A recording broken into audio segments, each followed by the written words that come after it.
Andrew, Justin, Jaden, Fitty, Rod, Josh, Tiger Shark, Dan. I appreciate you guys for all being here early and on time. You know, I take pride in being on time for these live streams, even when they're smaller, even when there's less interest.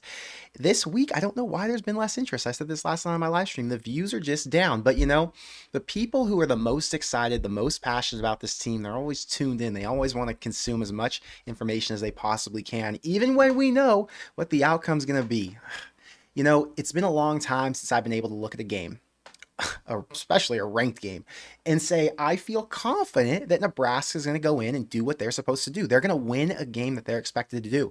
And they're going to do it in the fashion that they're supposed to. In this case, they're supposed to do it by 7.5 points. I think Nebraska's got that in them. I think Matt Rule wants to make sure he lets his team get that confidence boost. And although, yes, you could be fearful that maybe as a bettor, you might not cover that spread because that hook can jam you up, you've got confidence that Nebraska wants to leave that stadium feeling like they dominated in their home stadium, on their own turf, and they want to make sure the Big Ten knows that they're coming, and they want to really prove to themselves that, you know, they played 3 games, 1 against a decently competent Colorado, 2 against opponents who, you know, you got to have respect for, but, you know, they don't really prove who you are when you beat them. Nebraska's going to want to go in there and they're going to want to show that all of this talk, all of this hype, all the ESPN, Bleacher Report, all the social media stuff that we've seen for these past, I guess it's been a month now, about Dylan and this coaching staff and the rebuild at Nebraska really coming to be. You know, it's all actually true, and it's not something in front of our eyes that's deceiving us, you know? So it's an exciting time to be a Nebraska fan. And I'm glad you guys are here with me today. It's an exciting time to be a Big Ten fan in general. There are so many good Big Ten matchups. You got USC Michigan this weekend. How awesome is that? It's a traditional, not a rivalry, a traditional matchup that draws a lot of eyes, that creates a lot of excitement. I think part of the reason it's so exciting usually is because it's an end of the season matchup. It's for more. It's for a championship. It's for the Rose Bowl. And so because people have gotten so used to watching Michigan and USC in that moment, this game now has that added juice because you just feel like, well, whenever USC and Michigan meet up, it's always a special moment. I'm excited for that one. I've got a busy weekend myself. You know, I thought about it today. I'm so lucky to have this channel that's turned from a hobby to my job, number one, because I love college football. I love Nebraska football. And for me to be able to spend as much time as I do researching, talking about, covering it, giving you guys good content, it just brings me joy that I can do this for an entire 4 months and not have to worry about anything else. This weekend, I'm going to, on Saturday, fly out to Phoenix with my best friend, Jacob. We're going to go to lunch with our friend, Andy. He's from Canada. He moved to Phoenix recently. So we're going to go out in Old Town Scottsdale that night. Going to go to dinner with Jacob's dad. Jacob's dad's on the coaching staff with the Lions. So we got field passes for the Lions and Cardinals game on Sunday. So I'll be there. That'll be awesome. I think Lions are favorites by 3, but the Cardinals look good. The Cardinals, I think, beat the Bills. No, they lost to the Bills first week. They beat, I can't remember who they played last week, but they did it in dominating fashion. So that'll be an exciting game. And yeah, I'm just looking forward to the rest of this season. There's so much more to learn about Nebraska. There's so many more games that I'm going to, and I'm sure you guys feel the exact same way. College football season's upon us. Fall season is kicking in. I can tell by the weather outside today. In LA, it was 100 degrees 2 weeks ago. Just crazy heat wave. I come home from Nebraska, and now it's in the 80s, or today in the 70s. It's insane. I've got hoodies on, you know. It's a wild time. Anyway, I appreciate you guys being here.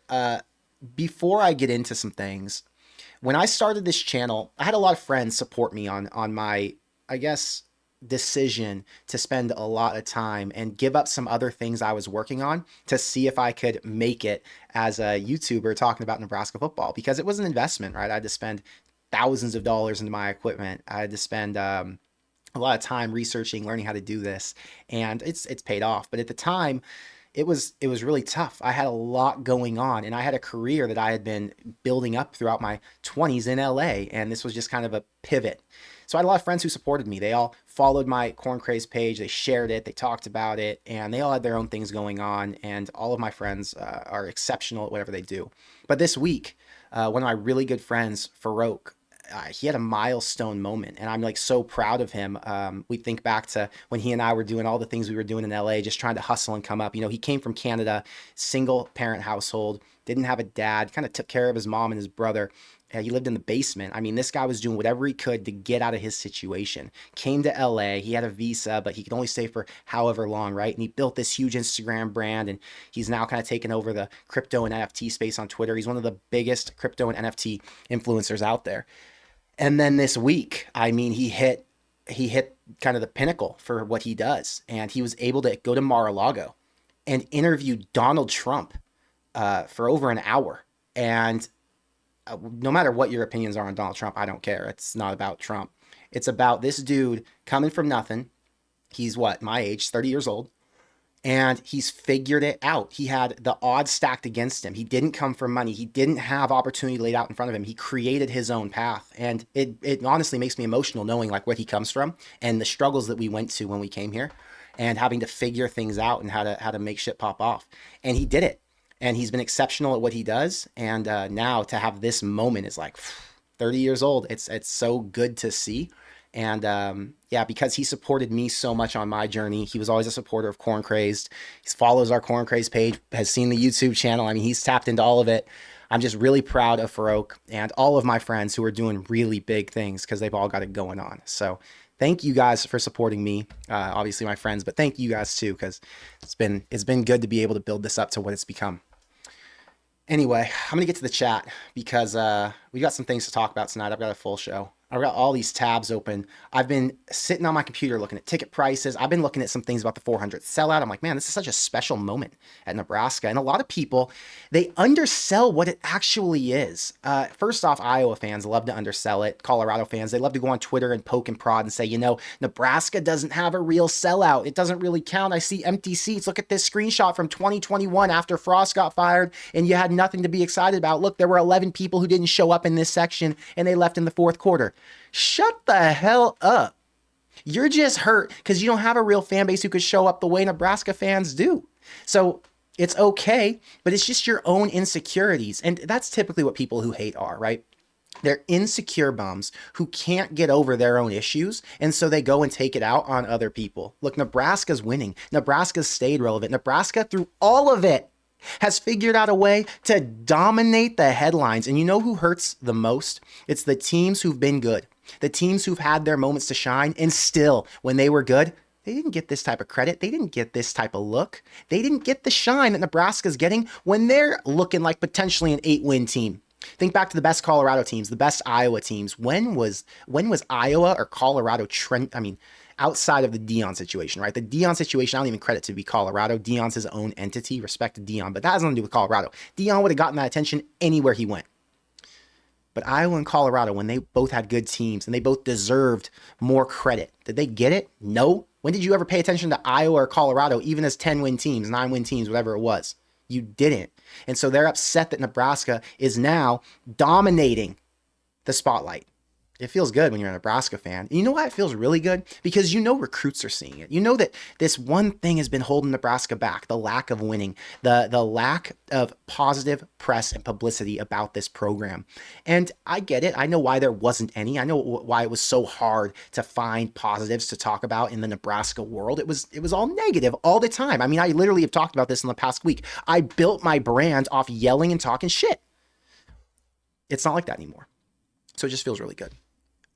JJ the Lonely Bull. He says, question, would you rather have Nebraska be last in the playoffs and get smoked in the first round, or have Nebraska make a good bowl game and finish the season with a win? That's a really tough one. There's pros and cons to both, right? The pro to making the playoff is the relevancy would be at an all-time high. The belief in the program would be through the roof. It would put a chip on the shoulders of a lot of these younger players who are returning. Obviously, the guys who don't come back, that was their one shot, so they'd be frustrated by it. But from a recruiting perspective, you go to the portal after that and you go and look at some of the 5 stars and say, hey, in year 2, Nebraska made a jump from 5 wins to, let's call it 10.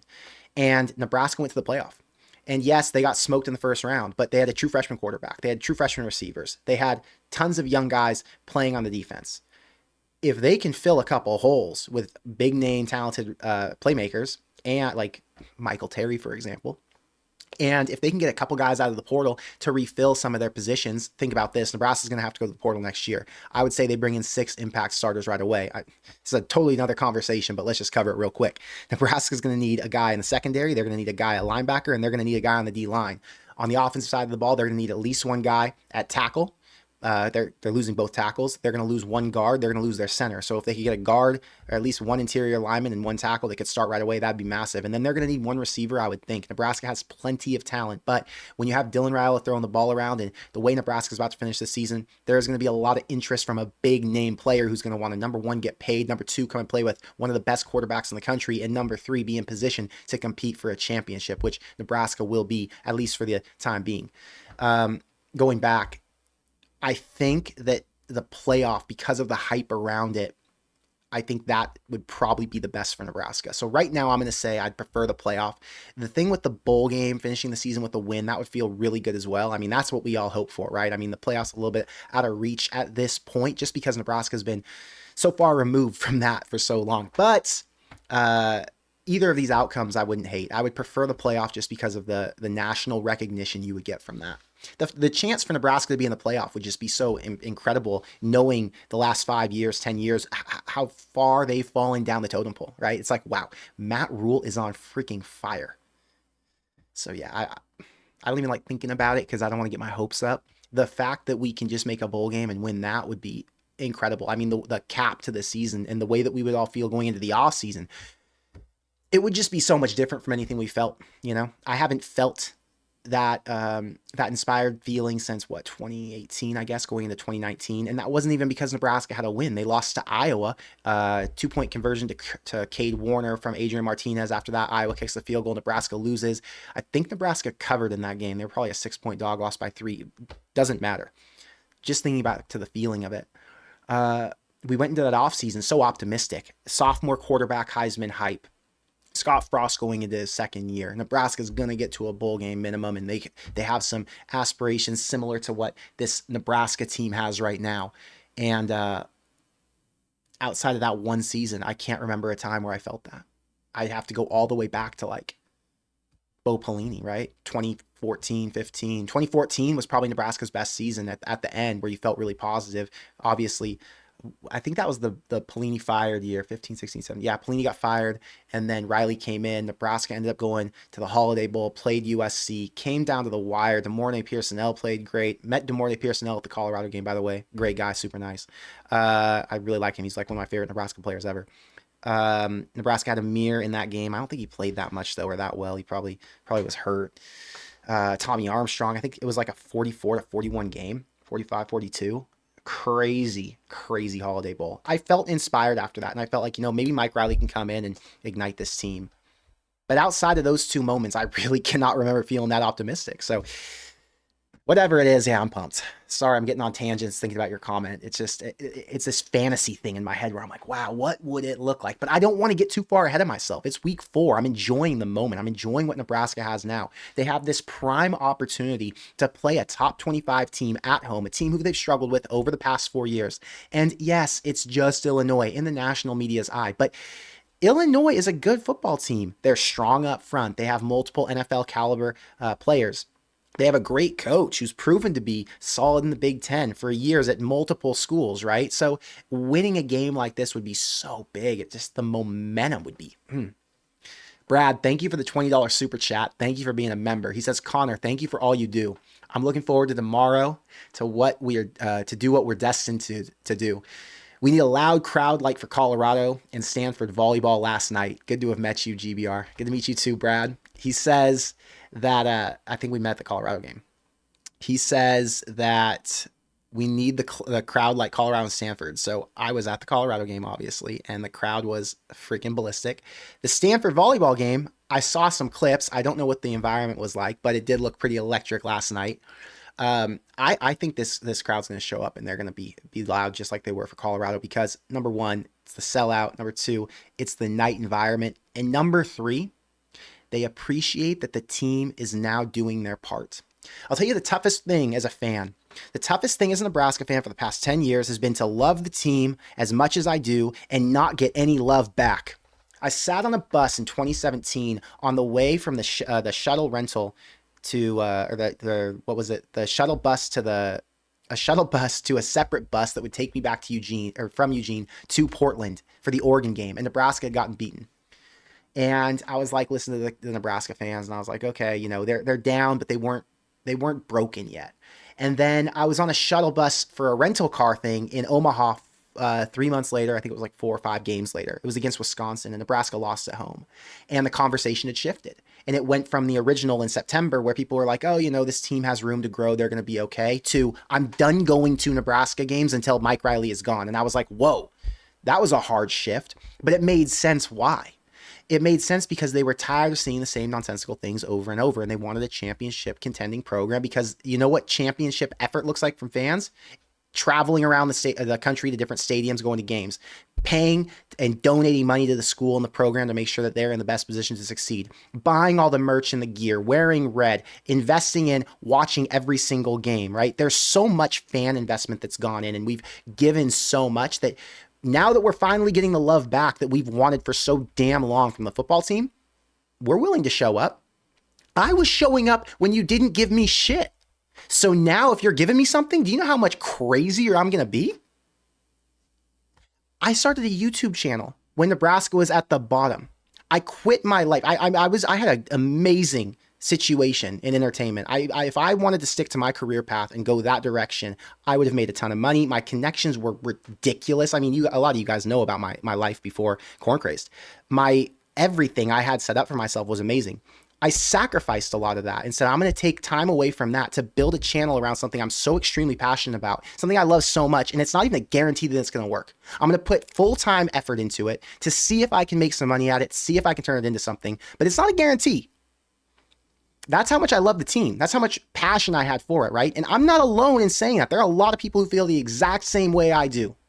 That's why Nebraska has one of the biggest NIL funds. That's why Nebraska has this damn sellout streak. That's why Nebraska fills up their stadium. That's why when I go to an airport and I wear a Nebraska backpack and Nebraska shirt, somebody yells at me, "Go Big Red." Now that we're getting the love back that we deserve, we're going 10 times harder than we have been this entire time. The toughness meter, when you see it, like they'll put up little graphics on Instagram, it says the toughest places to stay, or the toughest places to play, the toughest stadiums in the country. You always see Georgia, Bama, Tennessee, Texas, A&M, never Nebraska. It's like, why the hell isn't Nebraska up there? Has nothing to do with how tough it is with the fans. Granted, fans would leave early, fans would die down halfway through the game because there's nothing to cheer about, right? It had to do with on-field performance. If the on-field performance could match what the fans were bringing, this would look like a top 5 environment in college football. Someone referred to it as a coliseum. It is. It's one of the few coliseums in college football. Or cathedral is what it was. It was Steven Sipple or Sean Callahan. I heard a podcast clip, and they just talked about it being a cathedral. And it is. It's one of the few stadiums. I've been all over the country. I've been to Bama. I went to Bama LSU, one of the craziest games I've been to in my entire life. I've been to Georgia, Florida at its peak with Tim Tebow.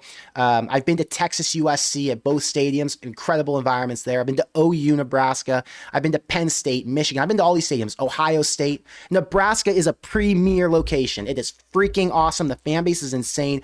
Just as crazy or crazier than all of those places. I went to Tennessee. All of them. Nebraska is freaking elite. Anyway, the crowd's going to show up. The team's going to do what they're supposed to do. Nebraska's going to win this game by at least 8. The home field advantage, this is another thing. Someone was talking about it on a podcast. It was a sports betting show I was watching earlier this week.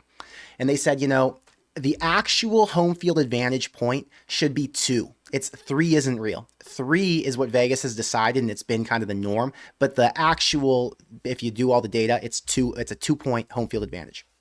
That's the number. Nebraska is like a 5-point home field advantage.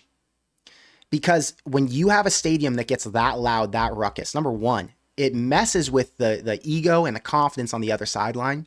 Number 2, it boosts up your own team. When Ty Robinson or Nash Hutmaker or any of the corners come in, or anybody comes in and gets a sack or makes a big play, interception, the energy you feel, those players feel throughout the entire stadium, boosts their play through the roof. And so those players get an automatic boost. So now you have, we'll say Illinois as an example. Illinois gets dropped a bit. Nebraska goes up a bit, right? Then take into consideration the communication. Nebraska gets quiet time when they're on the field, but Illinois can't hear their shit. Colorado couldn't. They're yelling at each other, trying to figure it out. So It's going to be massive, man. I'm sorry. I got on a long tangent with that one. Brad, thank you for the super chat. It gave me a lot to talk about. Jacob says, my guy, avoid Donald Trump. Your Omaha fans would appreciate it, considering support of Huskers is about all we have in common with the rest of the state. I made it pretty clear, Jacob, that this had nothing to do with Donald Trump. So I'm going to support whoever I want. I never said I supported Donald Trump, but I support my friend who got to interview a former president of the United States. Jacob, thank you for supporting the show, but that's ridiculous. Minnie, thank you for the $20 super chat. Thank you for being a member of the channel. She says, as a fan base, we don't know if we'd ever be good again. In fact, those haters love to tell us as much. I love being a Husker fan with you and all these great people in the chat. GBR. Minnie, I agree 100%. It feels damn good that we have this community of Nebraska fans who are all aligned in the same mission, I guess, of supporting this team. And yeah, it's nice that where a lot of other fan bases that I talk to, they don't have that same communal aspect. There are a lot of places where I can go and I can, I guess, share in my love for the team, right? Not just my channel, but there are tons of Instagram pages and now TikToks and other podcasts. And it's just nice to have a community. And I feel like we're building that. Minnie, also, I heard you're going to watch the game with my friend Tyler tomorrow. So happy you guys are getting together. That's fun. Wish I was there. Tempest, Corn Craze, what do you think of Florida maybe looking at Matt Rule? So actually, I was going to talk about this. Someone sent me a link today to an article from 24/7. Let's pull it up. It says, Florida football coaching candidates, if Billy Napier era ends, may include Matt Rule and James Franklin. Here's what the article says. Nebraska's Matt Rule and Penn State's James Franklin were among the names mentioned this week on ESPN's College Game Day podcast as potential candidates at Florida if the Gators move on from Coach Billy Napier this season. While no change appears imminent in Gainesville, and Napier himself said Monday that he has yet to hold discussions with the athletic department regarding his future, nothing is trending in the right direction for the program. They can say whatever they want. Billy Napier is gone. Okay, Billy Napier is done. He's not going to win enough to be able to keep his job this year. Their schedule's tumultuous is the best way to say it right now. And I don't think that Matt Rule is in danger of leaving Nebraska. So I don't know why anyone would ever make this article or make that claim. I think that there are a lot of people who want to clickbait stuff or a lot of people who want to use names that are familiar to their program. And this was an article from Lions 24/7. Matt Rule is a former Penn State player. James Franklin, obviously a Penn State coach. They want to make sure they get as many clicks as possible. So I do believe that this was an opportunity to clickbait Matt Rule's name, James Franklin's name, and get some clicks. Nonsense. Nebraska would never lose Matt Rule right now to a program that has what Nebraska has, or I would argue less. Nebraska is in a fantastic position to be a blue blood once again. When I say that, to be able to perform at that level. And Florida doesn't give him any better option to do that. If Matt Rule was going to leave Nebraska, it would be for one or two things. One would be he wants to go back to Penn State and see if he can build Penn State, since that's where he was a coach before. You could see that eventually at some point in his career. I'm not worried about that happening anytime soon. If James Franklin left after this year, I'm not worried about Nebraska losing Matt Rule to Penn State. Let me say that. Second, you could say he wants to go to a major powerhouse. And a major powerhouse, there's only a few, right? It's Ohio State, it's Texas, Bama, Georgia, maybe Michigan. That's about it. So there aren't many steps up from where he's at. Nebraska is a superpower in college football when it's at its peak. So I'm not worried about that. I think it's nonsense. Clickbait will go on forever, and I'll always respond to it, but it's just nonsense that they put shit out like that. Matt Rule's not leaving for Florida. What idiot would write that? It's just so dumb. I can tell you what idiot would write it because I can scroll down to the bottom of the article, but I'm not even going to give him my time because I know what it is. It's clickbait to waste my time. It's clickbait to waste my time, your time, and make them money. Nonsense. That's why I don't put clickbait videos out. You guys know this about me. I don't put clickbaity titles or say things. There are other Nebraska creators who do. What they'll do is they'll make up reports, okay? I don't even want to mention names or do any of this shit right now, but I am frustrated by something that happened over the last couple of days, so I'm a little emotional here. But I'm not going to call anybody out. There's a YouTuber who puts up things and he says things that happened. I think he made one up the other day about why Micah Mazuka was suspended from the team. And he's like, I have inside sources telling me that... You don't have inside shit, okay? You have a friend who works for the program or something, and they might be a 21-year-old kid who's telling you, well, I heard this, and then you're running with it because you know it's going to get you clicks and views. And then a bunch of Nebraska fans who obviously want up-to-date, latest information go to your page and are like, wow, is that true? And they're like, well, he says he's an insider, he's got inside sources, maybe it's true. And then you continue to spout BS. There are people who do that for all teams, for all sports, for everything. They just put things out to make sure that they can capture attention. I do not do that. I don't like that. I think it's wrong. I respect you, my audience who's watching right now. I respect you too much to ever put out nonsense that I can't factually check. So I've told you a lot of stuff on this channel, like inside information, okay? I've told you a lot of stuff, but I've never told you anything unless I knew it to be true, like saw it firsthand, like someone sent me something, someone showed me, there's some text, there's something where I can see that they're not just selling me a dream or they're getting a little excited. And a lot of people, they'll get a little emotional. They're like, oh my God, I have some insider scoop. Let me go and tell whoever. And then they tell you, let's check on that. Are you just saying this because you want to get a little attention from me? Or are you actually telling me something that's true and I can run with it and share this as valid info that's out there? So that's my feel on clickbait content. You guys know this already if you watch my show, because I just give it to you how it is. Rod, thank you for the $20 super chat. Thank you for being a member. He says, when we get past Illinois, do we have any pushback before Ohio State? Man, let's look at the schedule really quick. 100% we have pushback, okay? Wait, I turned my keyboard off accidentally. It's the problem with having a wireless keyboard. Okay, Nebraska football schedule. Let's do a little screen share, Rod. Thank you for the super chat, by the way. I don't know if I told you thank you. I always appreciate you coming on and supporting the channel. You're carrying us this week. Doing a great job. Okay, pushback. Illinois. After that is Purdue on the road. Before the season, made a claim that Purdue would be a tough place to play. I made a claim that Purdue would beat Nebraska. I'm going back on that one now. I don't think Nebraska's going to lose to Purdue. I think Purdue's a tough place to play. I think the situation is still a little bit of a tougher situation, having to go on the road to a place where Nebraska's lost a few times, a team who's beaten or upset top 25 teams before, right? Good defensive coach, solid players, but they haven't been able to put it all together. Purdue's year 2 in their rebuild is much different from Nebraska's year 2 with their rebuild. I just don't think that's going to be a game where we get pushback.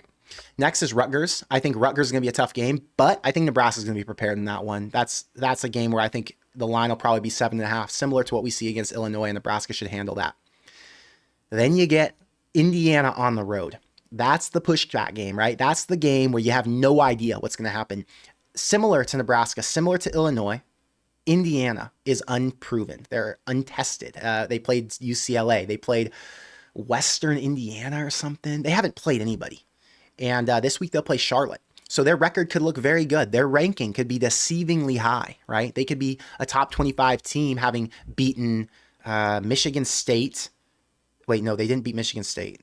They beat Maryland. They're going to play.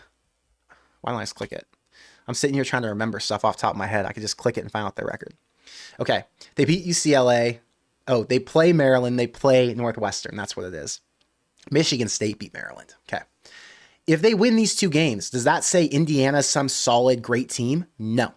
Indiana could start 6-0 and be a very similar team to what Nebraska was back in 2016 when they had the 6-0 or 7-0 start and then tumbled after that, finished with 9 wins. I think it was 9, right? They lost to Tennessee at the end of the year in the Music City Bowl. So Indiana is a team that will give Nebraska pushback. It's going to be a home game. It could be a big noon kickoff game because of the hype around it, because both teams could be ranked. And if it is, I'm sure Indiana will show up and show out. But I do not believe, until I see it with my own eyes, that Indiana is on the level as Nebraska, the same level as Nebraska. Nebraska's defense still has mean guys who are NFL caliber players. Their offense, same exact thing. I think Indiana has good athletes, and I think Indiana's matched up well with FIU, WIU, which is what, Western Illinois, and UCLA. 3 teams who are obviously not on their same level. They obviously lose in the coaching edge because Cignetti's actually a really good coach. I'm sure he has a good staff. And then they have an elite quarterback in Curtis Rourke, who played 5 seasons at Ohio, and now he's doing an exceptional job in the Big Ten. Not in the Big Ten, but at a Big Ten school. So we'll see. But that's the one game that could be questionable. The one game is Indiana, in my opinion. Let's see. Rod, thank you for gifting 20 Corn Craze memberships. I appreciate you a ton. Always supporting I know people like getting those memberships too, because then I go respond to their comments a lot quicker. Let's see. Nathaniel says, I ran into 2 Nebraska fans today in Florida, finally coming out of hiding. That's pretty funny. Yeah, a lot of people are starting to wear the Nebraska stuff again. A lot of people are getting behind this team and they're excited. Connor says, got tickets this morning for the game tomorrow. So pumped. Let's talk about that. So I went to the screen share. I went to the Colorado game and I sat right here, section 27. I paid $330 for a single. Okay. Let's see. I sat in row 20 something. Okay. So here you go. You can get 2 tickets in row 27, which is about the 45-yard line, for $330 each. On StubHub, that would probably be another $100 in ticket fees, right? Maybe $110, whatever. It'd be $450 to $500 right now if you want to buy this ticket on StubHub. It's a little bit cheaper than the Colorado game, but still high demand, right? These are expensive tickets. If you go and you look at all of the seats, and you go and look at the lowest price, I mean, what's the lowest? If I go by filter, $112. So it's $112 to get into the stadium on StubHub, which with fees probably $175. So prices are pretty damn high for this game. But it's more than the game. It's the show, right? It's the 400th spectacular. We're going to make sure, I want to adjust that a little bit. It's that we're going to make sure that this is a special moment, obviously for recruiting, obviously because it's a Friday night game. A Friday night game is not an opportunity that comes along that often. And notice what word I just used there. I used the word opportunity. Do a lot of you view the opportunity or the Friday night game as an opportunity, or do some of you think that Friday night's kind of a BS slot for Nebraska in the slate? There are some people who think they're too good for Friday nights, and I think Nebraska is a team who could qualify for that because of the brand recognition, right? But at the same time, the power of Friday night. The power of being the only game on. I mean, there are other games on. I think Stanford plays Syracuse, and then there's some other game. But it doesn't matter. It's not the premier game. The premier game on Friday night that people are going to watch on Fox is Nebraska, right? So I think the power in being the singular team who people are paying attention to for one day, the social media stuff that's going to go out that night, I think that there's no other way you can market yourself that's going to have that much of a return, right? So I love that they have the opportunity to play Friday. I love that they have an opportunity to play a top 25 team. And as a Nebraska fan, I'm just glad that I get to watch that game, and everybody else is going to watch it too. All my friends who would normally be watching their teams, Michigan, USC, Ohio State, I mean, they watch Nebraska too, right? They text me like, oh, I saw Nebraska did XYZ. But tomorrow, I'm going to get tons of texts from my friends like, oh, Raiola did what? Dowdell who? So that's the exciting part, right? It's one night where all of the attention is on us. Avery says, any prize pick bets tomorrow? I've got a ton. I've got like 10 of them. I'm going to show them in a minute. I've got all of those in my Discord as well. If you want to join the Corn Craze Discord group, by the way, we've got 900 members in there. We just talk about Nebraska football, the Big Ten, just college football in general. You can sign up in the description below or join in the description below. It just says Discord. It's free. It's cool. It's just a community for all of us to communicate in. It's fun.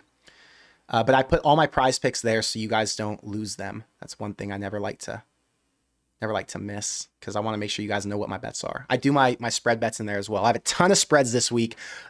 Big betting week. I love some of the plays. We're going to talk about that too. I'm sorry, we got a lot going on tonight. Let me exit out some of my stuff here so I don't get confused. Okay.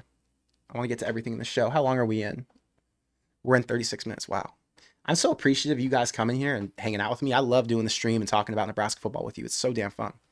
Todd, thank you for being a member. Thank you for the $20 super chat. He says, I watched our first 3 games over today in the tractor. Todd's such a farmer. I love the thought of playoffs, but we have a lot of work to do.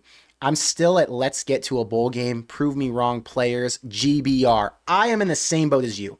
Prove me wrong, but I'm not in 6 wins. I'm in like 7, 8. I'm in if things go wrong, if injuries pop up, if, these teams at the end of the season look a lot better. Iowa, Wisconsin, Ohio State, USC, and Nebraska just can't compete in those games, then yeah, I mean, there's a world where 7 is an option. But I'm in prove to me that you're actually good enough with your top tier talent, because Nebraska does have top tier talent right now, with your top tier talent and your really good coaches, that you can compete and be a consistent performer in the top 25, a team who doesn't get blown out by Ohio State, a team who is in every single game, right? Prove that to me, because you don't need to prove me wrong about anything. You just need to prove me right about what I already do believe. And what I do believe is this is a team who has all of the potential in the world with multiple NFL pieces at all three levels on the defense, at multiple positions on offense. I mean, pretty much every spot in the offense. Dylan's an NFL quarterback. The line has an NFL lineman. Dowdell's looking like he could potentially, over the next 3 years, develop into an NFL running back. The receiver room with Isaiah Nayor, with Ja'Cory Barney. I'm sure somewhere in there, somebody's going to make an NFL team, right? If not, get drafted. So, yeah, prove me right that I believe in you guys being a team that can stay in the top 25 all the way through, all the way until the end. That's the way I'm looking at it. I have a little optimistic spin to it, Todd. You're trying to come at me with some pessimism, like, I still believe in 6. Soldier. We're going for 8 or 9. G Money. Thank you for the $5 super chat. He says, how does it feel to make some new content about Nebraska winning? I have to imagine it's much easier for you. Oh my God. So look, last year when I'd have to make content, I would have to look for anything that would get people's interest, because the actual games and what was going on with the season wasn't fun anymore. No one wanted to tap into that. Like, I would do a game preview, and who wants to watch a game preview about a game that's meaningless, right? So and I'd have to go talk about like coaching changes and what players you could add from the portal, what the potential depth chart looks like, if there's any NFL players on this roster deep in there that we can count on in the future. It was hard. Now I can look towards the future. I can talk about the Big Ten standings. I love talking about more than just Nebraska, right? But no one cares about more than just Nebraska when their team's losing, because they're like, I don't want to watch Michigan or Ohio State be good. I don't want to see I don't want to see USC rise through the ranks and become a solid Big Ten team. However, when Nebraska's winning, everyone's interested in all that. They're like, wait, I'm actually down to watch some USC stuff. I'm down to learn about these other teams, because Nebraska might end up playing them. Or when they do play them, it's going to be a tight game. Maybe they'll go to the Big Ten championship, and that's a team that's actually relevant in my world now. So yeah, it's easier because I can talk about more going on with the season, not just Nebraska's downfall and all the turmoil we're experiencing. I will tell you this. It's a lot easier for me to get really emotional and upset and yell and get views when I'm, like acting John Johnston-ish. John Johnston's the guy from the bathroom, right? Coronation. But I don't want to get views like that. I don't want to be known as the crybaby. I don't want to be known as the guy who gets all emotional, red in the face, and yells about all the negativity and despair I'm feeling and just wishing that we had a good football team. It's a lot more fun to sit here and have rational discussions about why Nebraska, like Todd said, whether they should be considered a 6-win team or an 8-win team, where we should set our expectations. That's a lot more fun. Thanks again for the super chat. Avery says, do you think Raiola stays all 4 years? Absolutely not. Raiola is gone as soon as he can get out. Wednesday says, I'll be watching at the Husker Bar in Scottsdale. Been going every game. That's awesome. I'm going to have to check that out. I'm considering moving to Scottsdale next year. I was talking to Minnie about that. I've got a lot of friends in Arizona, and I'm kind of done with California. So I'm thinking Scottsdale's an option. But if there's a Nebraska fan bar in Scottsdale, I would love to check that out eventually. That'd be cool.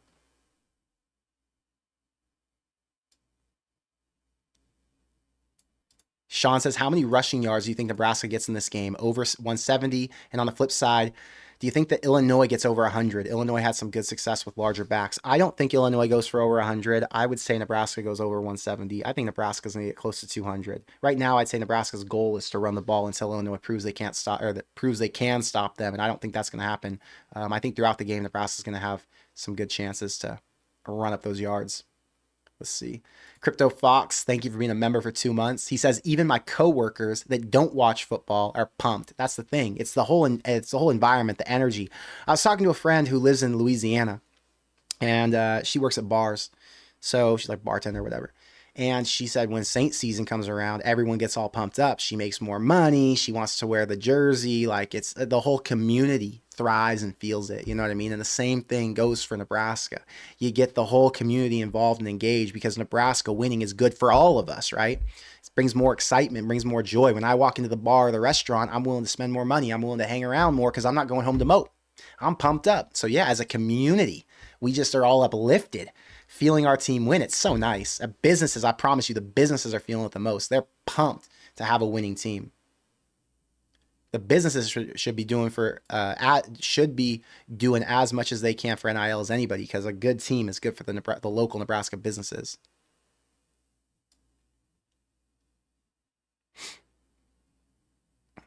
I'm looking through the chat, guys.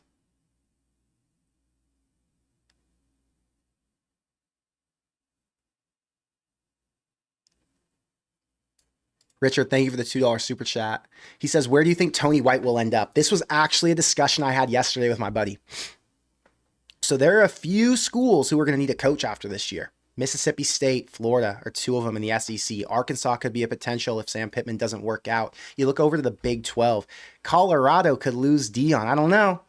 Dion could end up going to USF or FIU. Not that those are coaching availabilities. I'm just saying he might want to go to a different place now that he won't have Travis and Shador. Regardless, there are going to be a lot of open jobs. There are going to be a lot of opportunities. And most importantly, when some of these other holes get filled, new opportunities will pop up. And obviously, that's a long way away. It's really hard for me to predict, But I think Tony White would be a great fit in the Big 12. I think he would be a great fit if he could get to a school who can recruit in the West Coast or is close to the West Coast, because that's where he has his ties. He came from UCLA as a player. He coached at San Diego State. He coached at Arizona State. So because he's been on that side of the country, I just think he would thrive in an environment like that. I do believe the SEC schools would be more inclined to go after either SEC coaches or guys who are familiar with their conference, because you don't want to bring an outsider in who a lot of your fan base is like, wait, Tony White, who? He was a DC at Nebraska. He's from Arizona State. This just doesn't make sense, right? So an SEC spot's a little bit more in question, but I could see him going to an ACC school. Big 12 would make the most sense. I just don't know what openings there would be. One that comes to mind that would be really intriguing. Let's say Baylor, wheels fall off. They weren't that good last year. They started off hot this year. They beat Air Force 31-3 last week. They play Colorado on Saturday, I think, and they're a 2-point dog on the road. None of that matters. Sorry for giving you useless information. Point is, let's say Dave Aranda didn't work out at Baylor. There are two things that would be interesting about that. Number one would be Matt Rule was a superstar at Baylor. They loved him. If Matt Rule was able to give them a coach who he's developed, a coach who's very similar to him mindset-wise, a guy who understands how to build a program because he's now done it at Nebraska with Rule, would Baylor say, we could get the second coming of Rule back in the door? Or would Baylor say, wait, we already had a coordinator from a big time school who had success in Dave, who was at LSU, and it didn't work out. So we don't want to run the risk again of hiring a Tony White. That's two sides to that coin, right? I think the pro might outweigh it all, though. The pro is you get a guy who understands Matt Rule's, system, right? He understands how to be a CEO because he's learned from one of the best coaches who's doing it right now. So Baylor could look at it and say, you know what? Let's go get the closest thing we can get to the last coach who had success here, which was Rule, and that is Tony White. Again, this is so early. It's September, and there's barely even any hot seat talk. So we won't know really until late October, November, what jobs are going to start to become open. And then really in December, doors are going to blow off, because then changes are going to happen, and we'll really understand where he could go. Either way, I'm going to tell you this. I'm going to celebrate Tony White. I'm going to make videos supporting his decision to leave Nebraska and whatever job he gets. I'm going to talk about all the pros to him getting that next job, why he'd be a great fit at that place, because I just think Tony White's been awesome. I think all of these coaches have been really good, and I'm just appreciative that they came to Nebraska and restored the program. I don't look at it as a negative, right? I don't look at it as, oh God, like, why can't we have nice things? Why can't we keep him? Or why was he only here for such a short period of time? Or why can't Nebraska pay him more money? All the negative stuff, right? I don't do that. I look at it as, well, this guy deserves more. This guy belongs in a better place and a better position. And when you look at it just from a college football standpoint, if you're a fan of the sport and you want the best for it, we want the best people leading the best programs, right? You want guys like Tony White out there to be in position to turn around a Baylor and to impact all those players and to make that program good. It's good for football. So I want that, and I'm really happy that Tony White, at least up to this point, seems like he would be a really good leader of a big-time college football program. And I hope he gets to get the job he really wants and that he would fit in. So sorry, Richard. Long response. I know, guys. I'm just going on these long deals today. I haven't talked to anybody today. I haven't been on any phone calls, so I'm really boisterous. Cross says, Husker QB not inspired by Patty Go Home of KC. He directly said he's inspired by Tim Tebow, former QB number 15 of the Gators. There's no question that he's inspired by Pat Mahomes. No question. I don't know how much of it's a troll. I don't know how much of it's I want to be like him, so I'm going to act like him. I don't really think any of it matters. I think the bottom line is Dylan is going to pave his own way because of his play. And if Dylan was a bad player doing all of this, then it would be a little iffy and it would be like, dude, chill out. But because Dylan is doing his thing, Dylan is living up to the hype, Dylan is playing at an exceptionally high level for a true freshman, do whatever the hell you want. You can get away with it because you're him. So I don't care if he acts like that.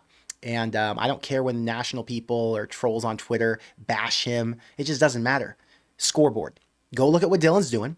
Go look at where he ranks in the conference as a quarterback, nationally as a quarterback. Just wait until this dude rolls it out. Then we'll hear what you have to say. It's really funny when people on the sideline have comments about people who are doing well in life, right? Pat Mahomes is worth like, I don't know how much money he's worth right now, but he's got a $500 million contract, right? People make comments about his Kermit voice. The guy is worth $500 million. He has a wife, kids, great family, doing exactly what he wants all the time. And there's someone spending time out of their day, their energy, watching him and critiquing or being negative about him. How much of a loser do you have to be to not have anything going on in life? Okay, I have so much shit in my life, okay? My family, my friends, my businesses, my hobbies, my gym, my eating, my just taking care of my normal stuff day to day. I don't have time to complain, hate, or talk shit about anybody because I've got all of my other things that I've got to keep tight to make sure my life runs at a high level. So all of these people online who bash other people are freaking insane, or they're just such bums, such losers. I mean, the average guy is below average. That's the best piece of advice my dad ever gave me. Okay. The average guy is always going to do trash work, trash anything. Okay. But for you to sit here and complain about what an 18-year-old kid's doing, an NFL player, whoever, when that person's doing way better than you is insane to me. And the best part about all of it is when someone complains about another person, it's free marketing for that person. When someone bashes me, talks shit on me, says my content's not good, free marketing, go talk more. Come to my comments and hate. Free boost for my algorithm, free for all my Corner Crate subscribers who actually do support me to come in and defend me. So haters lose on all ends. They lose their own time and their own self-respect, their own dignity. They lose because they're supporting the other person indirectly. I don't understand all the hate and the negativity. I guess that's my bottom line. But the average person will always be a hater. The average person will always be negative because the average person is insecure. The average person has all these issues and they're kind of losers in life, and that's okay. I'm not. So I can watch all of the Dylan stuff and I laugh because I scroll through the comments and see all the hate. Why is he acting like Patrick? I don't care. That kid's going to be worth $1 billion one day. He's going to be a Heisman contending quarterback for the next couple of years. I promise you, the last thing Dylan Raiola is worried about is what 25-year-old guys on Twitter are saying about him jumping up and down in the end zone saying he looks like Patrick Mahomes. I promise you, the last thing Dylan Raiola is worried about is that. Because you know what Dylan's worried about? Dylan's worried about managing his money. Dylan's worried about making sure he's one of the best quarterbacks to ever walk the earth. Dylan's worried about his girlfriend, his family, and all the other things that he has going on in his life that are positive. He can't afford to sit there and care about what anyone else has to say. And I can't either. So people can talk all they want. It's nonsense.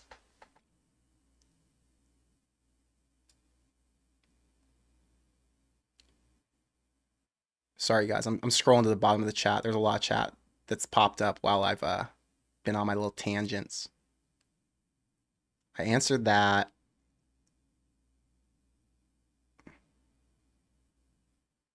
Talked about that. Talked about that.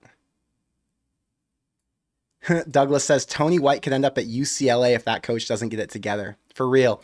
If Tony White would have been in the coaching search, 2 years from now, he very well could have been at UCLA. And, you never know how things will shake out. He could get a smaller job after this season, depending on what the job openings are, and end up at UCLA in a couple of years. But regardless, I would hate to see Tony White in the Big Ten. I'll tell you that. I have a lot of respect for him, but I don't want to watch Nebraska have to play against him.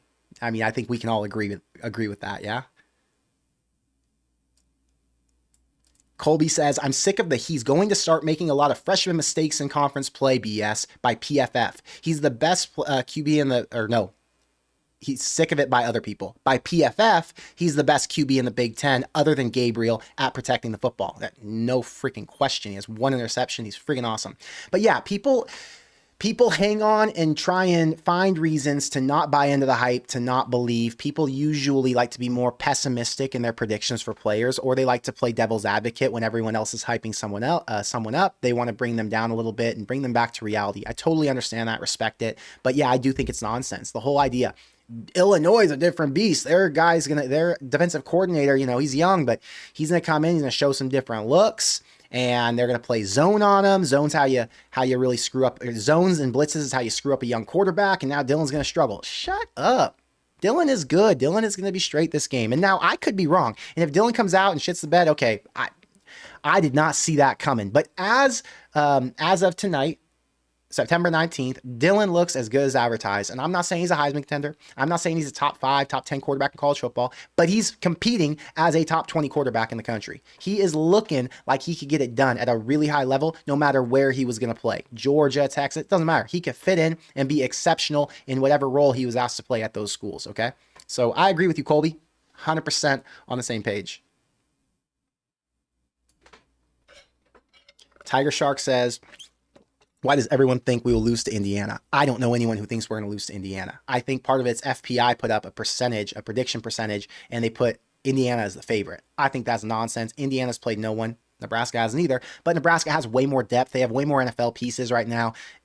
The coaching edge, you could argue, would go to Matt Rule and Tony White. I don't understand the Indiana hype. I do like Indiana. I do have respect for them. They're a good football team, and it should be a good game when Nebraska plays them.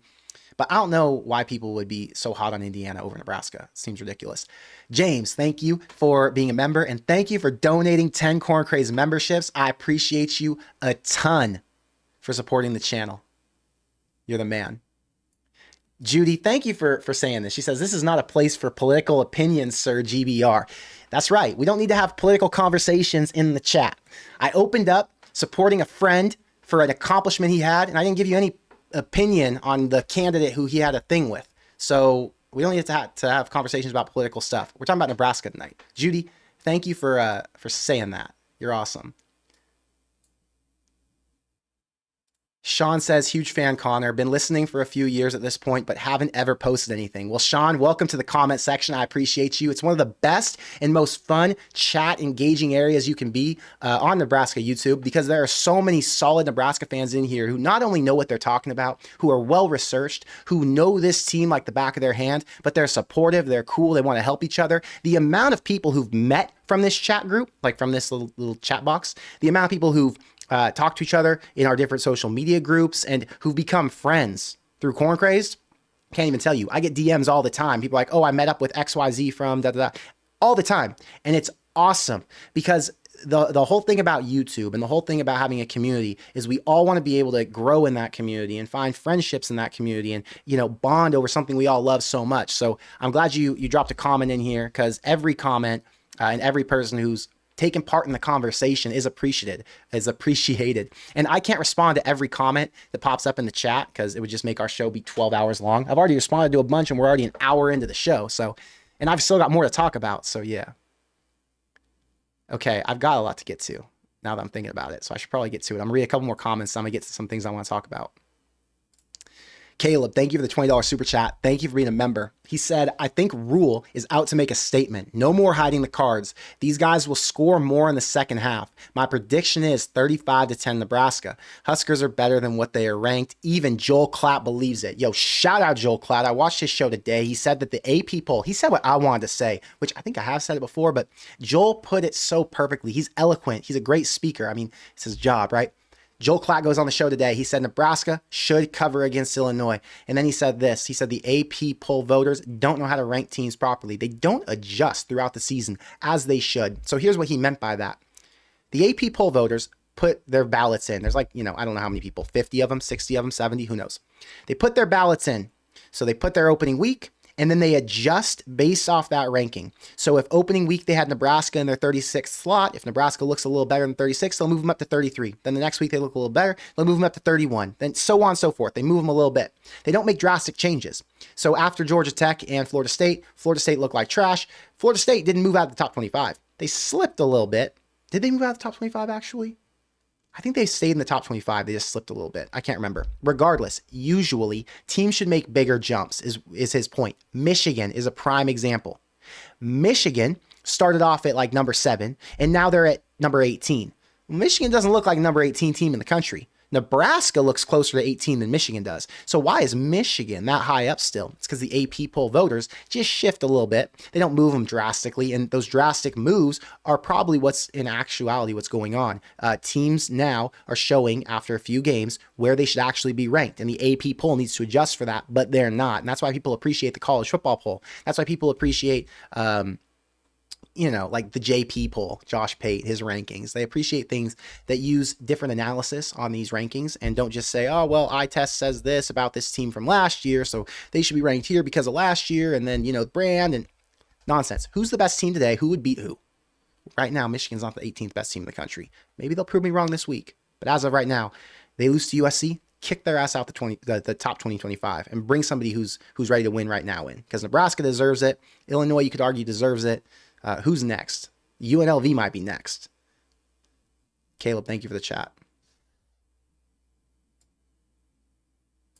JJ says, this is a perfect week for being on a Friday night because of all the big Saturday games. Yeah, there's going to be a lot of big Saturday games. The one I'm looking forward to the most is Michigan USC. I won't get to watch it. That's the only downside because I'm going to be on the plane. But outside of that, it's going to be exciting. Okay, I got a couple more chats I got to get to before I get to the things I'm going to talk about. I love that we can go for so long. We got 350 people here, and I've been talking for an hour. Live streaming is so much fun with you guys. Brian, thank you for the $20 super chat. He says, this 20 looked kind of lonely in my wallet. Maybe you could find a use for him. Keep the videos coming, GBR. Brian, every super chat I get from this channel goes to supporting this channel. Every dollar I make from this channel goes to supporting this channel and to make sure that I can continue to put out as much content as frequently as I do. 5 days in a row of content this week. That's a lot. I promise you it's a lot of work. Sometimes it seems easy and it's like not a big deal. It's not easy. It's hard. Writing out all my notes, figuring out what I'm going to talk about, doing all the graphics, the thumbnails, then recording, then editing, and then coming on here and preparing for live streams. And there's a lot that goes into it. I got to manage it all. So the Corn Craze operation is a serious operation now. It's a business. I want five pieces of content in 5 days. Tomorrow's the 5th piece of content. But yes, Brian, I appreciate you supporting the show. It helps a lot, obviously. Let's see here. Sal says, do you think we can keep Tony White at Nebraska by giving him more money? No, he needs to go and get a job that fits him, and being a head coach is what fits him right now. Let's see. Husker Nation, thank you for the $5 super chat. He says, memberships. Only concern I have going into harder games is that the Huskers are not playing all 4 quarters. What do you mean? Oh, you're saying they're going... Wait, Huskers are not playing all 4 quarters. The concern you have going into the harder games is that the Huskers haven't played all 4 quarters. Is that what you mean? Like we haven't seen it yet? I can understand that. But in the harder games, Nebraska's are going to play all 4 quarters. And I think that's what's the most exciting part for me. I like tougher matchups because I want to see Nebraska play a full game. I want to see all the starters and all the way through. I want to see some adversity, and I want to see them climb out of a hole. I want to see them have to pass. I want to see them have to make big plays. The cruise control's fun. The winning's fun. The domination's great. I appreciate it. I'm so glad we have it. But there's something to be said about a team who can fight through it at the end, get down and dirty with the best teams in the country, right? So I am concerned, as you are, with the tougher games like the USC and the Ohio State because we haven't seen it yet. But I'm excited to see them play a full 4 quarters, although they haven't yet. So I don't know what your comment was. I got a little confused on it because I'm dyslexic maybe. Can't read that well. But James, thank you for being a member. Thank you for always supporting the channel. I appreciate you a ton. Colby says, I'm convinced Dylan is a marketing genius. He knows the narrative out there and he doesn't care. He knows it makes him relevant. That's it. Dylan is getting under their skin. Dylan is pissing these adult men off and I freaking love it. Dylan's awesome. Douglas says, if you're wondering why Tony White is wearing fluorescent green is because the players were saying they couldn't see him on the sideline. Interesting. I didn't know that. I haven't. I know he was wearing fluorescent green, but I hadn't looked into the reason for it. I assumed it was because he wanted to make sure he was seen. But that makes sense. Thank you for sharing that bit of information, Douglas. TJM, thank you for the $5 super chat. Appreciate you a ton. He says, #1 Nebraska Husker channel on YouTube. You know, I'm doing my best. I'm trying my hardest. The reason this channel is #1 isn't because of me. It's because of you. And I say that, and it sounds corny and lame, right? But it is. It's actually because of you. The only reason this channel is fun, at least in my opinion, is because there's so much engagement, so much community, and all of us can come together and talk our shit. That's what makes this channel fun. So thank you, TJM, for supporting us, because we're doing our best to make sure we put up as much content as possible. Travis says, what's your thoughts on Tristan Alvano? Hope he gets more confidence. We're going to need him in some big games coming down the road. You know, Tristan Alvano, he's got to figure it out in the toughest moments. Last week, he hit a 30-some yarder, but will he be consistent when it matters the most? It's just a question. I don't have a thought, because I wish him the best, and he is the best option right now, obviously, because if he wasn't, he would be on the bench. So let's hope for the best, and that's the thought. After the season, I'll have some more thoughts. After we've seen a full body of work. You know what I'm saying?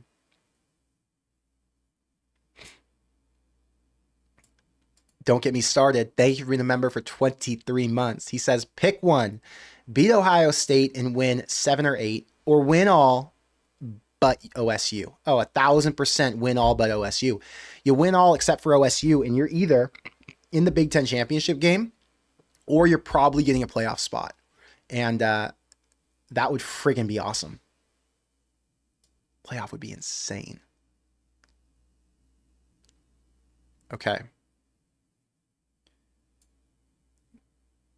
Roger says Mizuka's back. Dayton says, what's the next game you're going to be at? I'm not going to any more Nebraska home games this year. I got a lot of games I'm going to. I'm going this weekend to Lions Cardinals. But no more Nebraska games this year. I'm going to go to USC Nebraska, though, in LA. So that's a 15-minute drive. That'll be really easy. So, yeah, doing that. Okay, let's get over to some other things that I wanted to talk about. First off, we got to shout out Prize Picks for being the sponsor of our show. Prize Picks has been a fantastic sponsor. They're extremely fun to play on, the app. And if you haven't tried it yet, you can use code CORN. And when you play one $50 lineup, you get $50 instantly. And you don't have to win to get that $50. Just play one lineup and you'll get that. So Prize Picks is available in Nebraska. It's available in Texas, Florida, California, all the states where some people think you can't play on sports. You can do it on Prize Picks. So if you haven't tried it out yet, go ahead and try them and use that code CORN, because that supports our channel when you use CORN. People ask me all the time, how do you support? Well, support our sponsors, and that helps me. Okay. Moving on to our Prize Picks for this week, looking at some of the plays I like. So let's look at Nebraska. Let's start with Nebraska, actually. Ooh, keyboard's off again. Nebraska. All right. So we've got Dowdell at 53.5 rushing yards. That was at 49 to start the week. It's gone up quite a bit, so a lot of people are playing it. You can get it for 74.5 as well. I kind of like the Red Devil. The payout's obviously higher, but I took a lot of plays with this. I'll show you guys my plays in a minute. Dowdell ran for 55 last week, 74 against Colorado, and 55 against UTEP.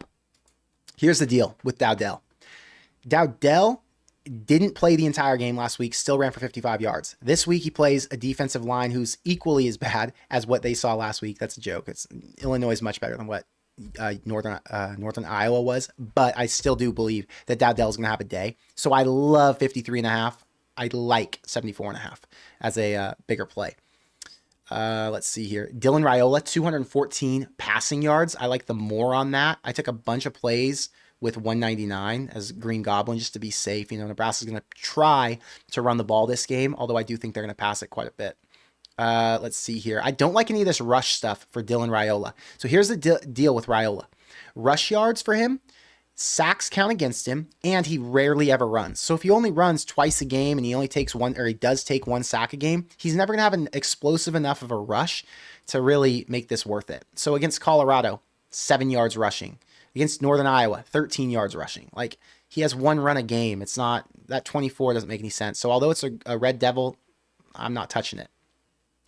Passing touchdowns at 1.5. I think that's pretty fair, but I do look at Nebraska to run it quite a bit. 1 interception's a Red Devil. I do not like that play. I don't think Dylan's throwing an interception in this game. However, if you're an Illinois fan and you think that defense is going to turn him over, maybe that's a good play. Let's see. Isaiah Nayor, 46.5 receiving yards. as a touchdown to Red Devil. Jamal Banks, 43.5 receiving yards. I like both of these guys. If you want to green it, you can go down to 24.5 each. I think that's a lock. Either of these two. These, unless there's an injury, these receivers are both catching at least 3 or 4 balls, right? 3 each would get them to 24.5. I did take Janiron Bonner's under. We've seen him catch like 1 ball a game, I think. Let's see. 5 yards against Northern Iowa, 0 against Colorado, 26 against UTEP. I just don't think they're using him as much as I thought they were going to this year. I think Ja'Cory Barney, he's not on this board, but he would be a player I'd rather play instead of Janiron Bonner. Ramir Johnson, rush and receiving yards at 52.5, I do like. Last couple games, 32 against UNI, 82 against Colorado, 50 against UTEP. They're going to use him a lot more in this game, in my opinion. It's really going to come down to 2 backs. It's going to be Ramir, Dowdell, and then the third, in my opinion, will be Emmett Johnson, because we've seen Emmett Johnson quite a bit, but I do look for them to lean on Ramir Johnson early. From an Illinois perspective, there's a bunch of Illinois guys I like as well, but let's talk about a couple of lineups that I made. So we've got $12, pays $2.40 on this one. Ramir to combine rushing and receiving yards, more than 52.5.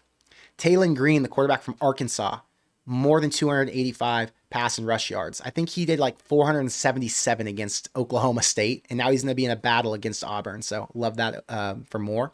Jake Retzlaff, dual threat QB from BYU, playing against Kansas State, another game that should be pretty tight, and they'll be passing to play him from behind is the expectation as a 6-point dog. 243.5 pass and rush yards, more.